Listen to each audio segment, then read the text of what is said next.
నమస్తే, welcome to Telugu రాజ్యం. ప్రస్తుతం మనతో పాటు ఉన్నారు ప్రముఖ అనలిస్ట్ చింత రాజశేఖర్ గారు ఉన్నారు. నమస్కారం సార్. నమస్తే. ముఖ్యంగా ఇప్పుడు ఏదైతే కేంద్ర ఎన్నికల కమిషన్ తీసుకొచ్చిన సర్ అనే సిస్టమ్ ఉందో, ఈ సర్ అనే సిస్టంతో ఇటు పశ్చిమ బెంగాల్ కూడా ఈ భయం తాకిడి అయినట్టు కూడా వార్తలు వస్తున్న పరిస్థితి. నిన్న మమతా బెనర్జీ గారు మాట్లాడుతూ సర్ అనే సిస్టమ్ని తీసుకొస్తున్నారు, బాగానే ఉంది, కానీ సర్ అనే సిస్టంతో ఒక్క ఓటు తొలగించినా కూడా దేశాన్ని షేక్ చేస్తా అన్నట్టు కూడా మమతా బెనర్జీ మాట్లాడుతున్న పరిస్థితి.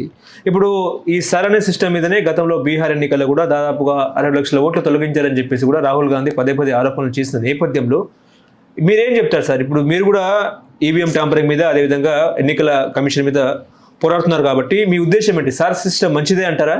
ఇక్కడ సర్ అనేది ఇప్పుడు కొత్తగా జరుగుతున్నది కాదు, ఎప్పటి నుంచో ప్రతిసారి స్పెషల్ ఇంటెన్సివ్ జరుగుతూనే ఉంటుంది. కానీ ఈసారి ఏంటంటే కొన్ని డాక్యుమెంట్స్ ఇచ్చి ఆ డాక్యుమెంట్స్ ఉన్న వాళ్ళే ఓటుకి అర్హులు అని చెప్పేసి ఆ డాక్యుమెంట్లో మీకు రేషన్ కార్డు, ఆధార్ కార్డు, ఇంకోటి ఏదో తీసేశారు. మూడు ముఖ్యమైన డాక్యుమెంట్లు తీస్తారు. మీరు ఏ 11 డాక్యుమెంట్లు ఇవ్వాలి అంటే ఆ డాక్యుమెంట్లో ఒకటి పాస్పోర్ట్ ఉంది. అంటే ఎంత స్టూపిడ్ ఇదంటే, మీరు ఓటర్ నమోదు చేసుకోవడానికి మీకు పాస్పోర్ట్ ఉండాలంటున్నారు. ఆధార్ కార్డు పనిచేయదు అన్నది ఎన్నికల సంఘం. ఆధార్ కార్డు పనిచేయదు, పాస్పోర్ట్ ఉంటే పాస్పోర్ట్ ఎంతమందికి ఉంటుంది? 1% or 2% జనాభాకు ఉంటుంది. పాస్పోర్ట్ రావడానికి ఏ డాక్యుమెంట్ కావాలా? మీకు పాస్పోర్ట్ కావాలంటే ఏ డాక్యుమెంట్ పెట్టాలా? మీరు ఆధార్ కార్డు పెట్టాలి. అంటే ఏ పాస్పోర్ట్ అయితే ఆధార్ కార్డు చూసి పాస్పోర్ట్ ఇవ్వడానికి సిద్ధంగా ఉన్నారో ఆ పాస్పోర్ట్ చూపించి మీరు ఓటర్ నమోదు చేసుకోవచ్చు. కానీ ఆధార్ కార్డు పనికిరాదు అంటున్నారు. ఆధార్ కార్డు ఓటర్ గుర్తింపు కార్డుకి సరిపోదన్నారు, పాస్పోర్ట్ సరిపోతుందంట. ఆ పాస్పోర్ట్ ఎట్లా వస్తుంది అంటే మళ్ళీ ఇదే ఆధార్ కార్డు పెడితేనే పాస్పోర్ట్ వస్తుంది. ఇదన్నీ కేవలము విపక్ష ఓట్లు డిలీట్ చేసి తమ ఓట్లను జోడించుకునేందుకు చేసే ఒక డ్రైవే తప్ప ఇది కాదు. ఇప్పుడు బతుకున్న వాళ్ళు ఓటర్ లిస్ట్ ఎంతోమంది ఓట్లు డిలీట్ చేసేస్తారు. ఒక చోట 96 ఓట్లు. నేను అదే కాంగ్రెస్ పార్టీకి చెప్తున్నాను, ఎవరన్నా ఈ వీడియో చూస్తే వాళ్ళకి సందేశం ఇవ్వండి. ఒక చోట 96 ఓట్లతో ఓడిపోయింది కాంగ్రెస్ పార్టీ, ఓడిపోయింది అక్కడ. కాంగ్రెస్ లేకపోతే ఇండియా కూడా. అక్కడ 96 మంది డిలీట్ అయిన ఓట్లని 96 ఓట్లతో ఓడిపోయింది కదా. 96 కానివ్వండి, కొన్ని చోట్ల 100, 200, 300, 1000, 2000 అక్కడ ఎంతమందితో మార్జిన్తో ఓడిపోయిందో అంతమంది డిలీట్ అయిన ఓటర్లను తీసుకెళ్ళి మేము ఇక్కడే ఉన్నాము, మా ఓట్లు డిలీట్ చేశారు కాబట్టి ఈ ఎన్నిక చెల్లదు అని పిటిషన్ వేయించండి. అవుట్. నేను ఆర్జేడీకి ఓటేద్దాం అనుకున్నాను, నేను ఇండియా గఠబంధన్కి ఓటేద్దాం అనుకున్నాను, నా ఓటు డిలీట్ చేశారు.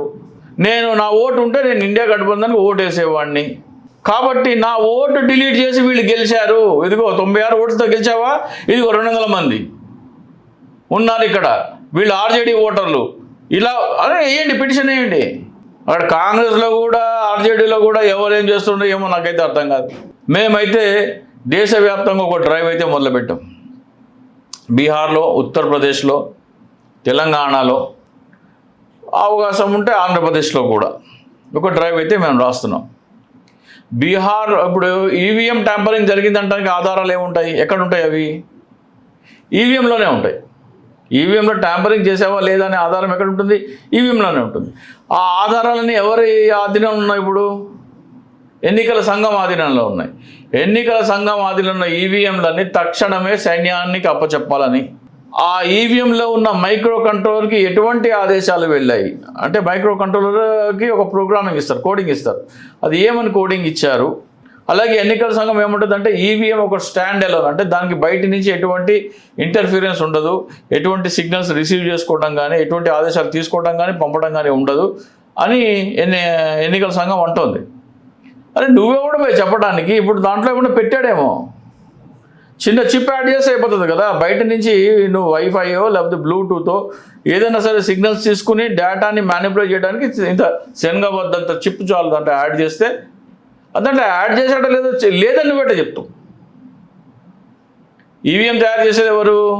Electronic corporation of India, BEL, Bharat electronics limited, అది బెంగళూరులో ఉంటుంది. ECL హైదరాబాద్లో ఉంటుంది. ఈ 2 కంపెనీలు తయారు చేస్తాయి ఈవీఎంలు. ఆ ఈవీఎంలు బయట నుంచి ఇంటర్నెట్ కానీ ఎటువంటి కనెక్షన్ కానీ కుదరదు అని చెప్తున్నారు కదా, దాంట్లో ఒక చిన్న పరికరం, శనగబద్దంత పరికరం యాడ్ చేస్తే అది సిగ్నల్ రిసీవ్ చేసుకునే కెపాసిటీ దానికి వచ్చేస్తుంది. అదేమన్నా పెట్టారో లేదో లేదని నువ్వెట చెప్తావు, దాన్ని టెస్ట్ చేయమని చెప్పరాదు, దాని ఫోరెన్సిక్ ఎగ్జామినేషన్ చేయాలి. ఎందుకు ఈ ఈసీఎల్ డైరెక్టర్ ఎవరు, ఈ బీఈఎల్ డైరెక్టర్లు ఎవరు? బీజేపీ వాళ్ళే, మాజీ బీజేపీ వాళ్ళు, బీజేపీ ఆర్ఎస్ఎస్ వాళ్ళు తీసుకొచ్చి అక్కడ పదవుల్లో, డైరెక్టర్ పదవుల్లో కూర్చోబెట్టారు. వాళ్ళు పెట్టినారేమో, నువ్వెందుకు లేదని చెప్తున్నావు?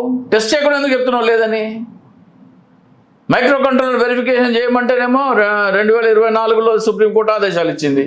ఆ మైక్రో కంట్రోలర్ వెరిఫికేషన్ చేయకుండా మాక్ పోలింగ్ అని పెట్టినావు. హర్యానా, మహారాష్ట్ర అభ్యర్థుల చేత నేను సుప్రీంకోర్టులో ఛాలెంజ్ చేయించాను. దాన్ని ఛాలెంజ్ చేస్తే అవును నిజమే తప్పే, సుప్రీంకోర్టు ఏమో మైక్రో కంట్రోల్ పరీక్ష చేయమన్నది, మేము చేయలేదు, మా తప్పు అయిపోయింది, మేము కొత్త ఎస్ఓపిలో ఆ పరీక్ష చేస్తామని కొత్త ఎస్ఓపిలో ఒక పరీక్ష పెట్టారు. సెల్ఫ్ డయాగ్నోస్టిక్ టెస్ట్ అనే పరీక్ష పెట్టారు.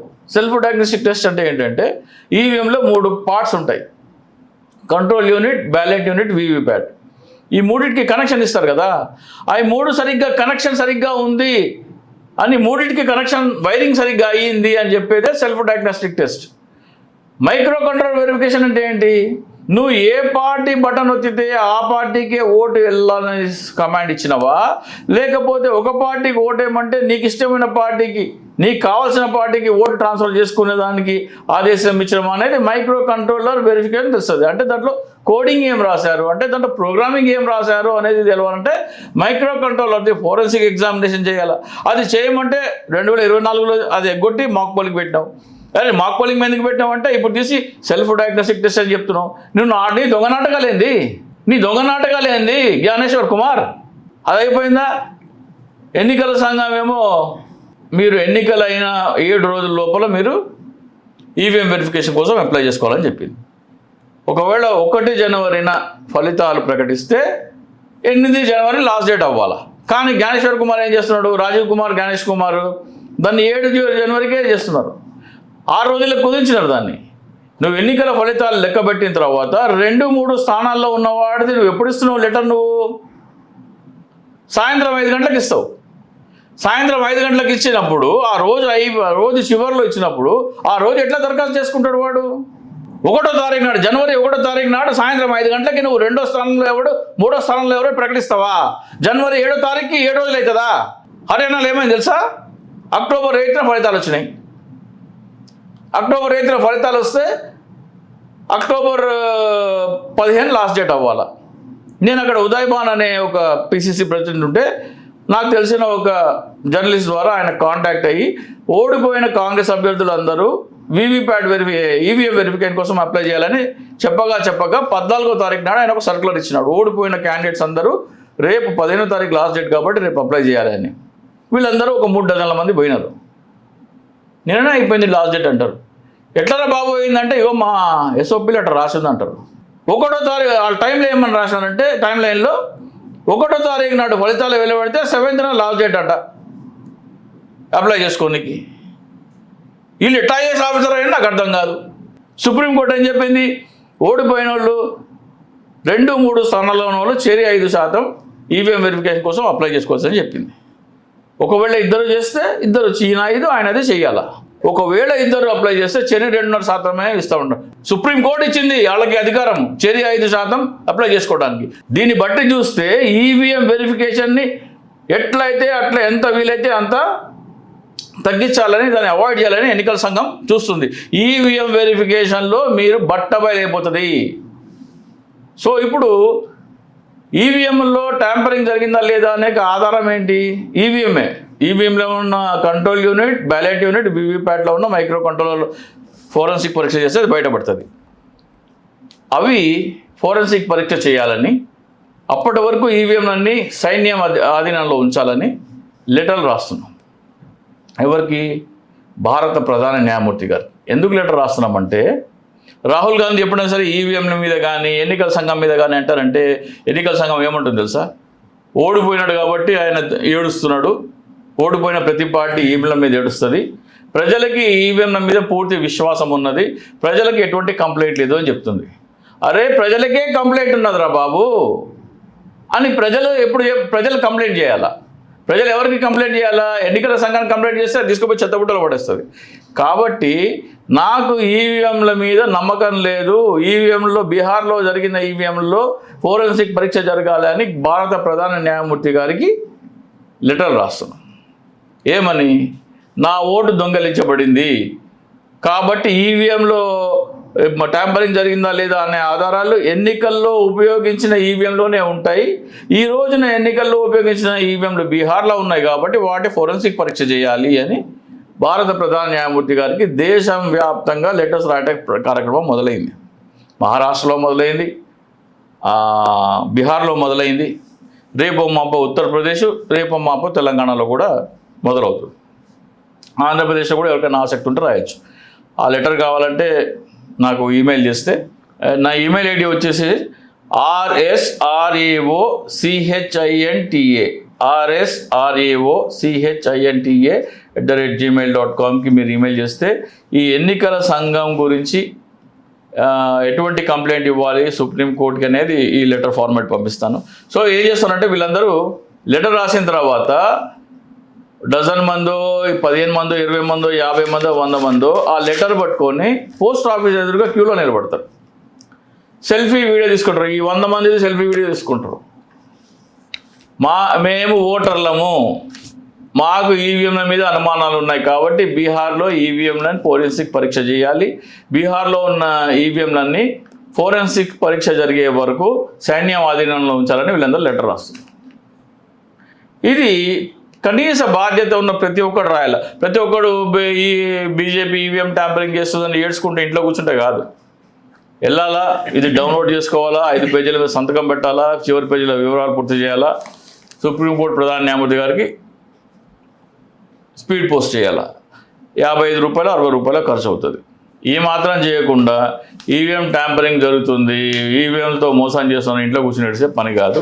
అట్లాగే కాంగ్రెస్ పాలిత రాష్ట్రాలైన కర్ణాటక, తెలంగాణలో ఈ కార్యాచరణ విస్తృతంగా చేపడితే లక్షలాది, ఇప్పుడు రేవంత్ రెడ్డి గారు తలుచుకుంటే ఎంతసేపు అది కోట్లలో వెళ్తాయి. తెలంగాణలో 4 కోట్ల జనాభా ఉన్నారు. రేవంత్ రెడ్డి గారే కాదు, ప్రతి బాధ్యత గల పౌరుడు రాజ్యాంగాన్ని ప్రజాస్వామ్యాన్ని నిలబెట్టి ఎన్నికలు, నేను ఎవరికి ఓటేస్తే వాడికే నా ఓటు పోవాలి, నేను ఎవరిని ఎన్నుకుంటే వాడే పరిపాలించాలని కోరుకున్న ప్రతి ఒక్కళ్ళు కూడా ఈ లెటర్ రాయాలి. అది మినిమం బాధ్యత. ఇక్కడ ప్రజాస్వామ్యం అంటే ఏంటంటే చాలామందికి తెలియదు, ప్రజాస్వామ్యం అంటే విలువ తెలియదు.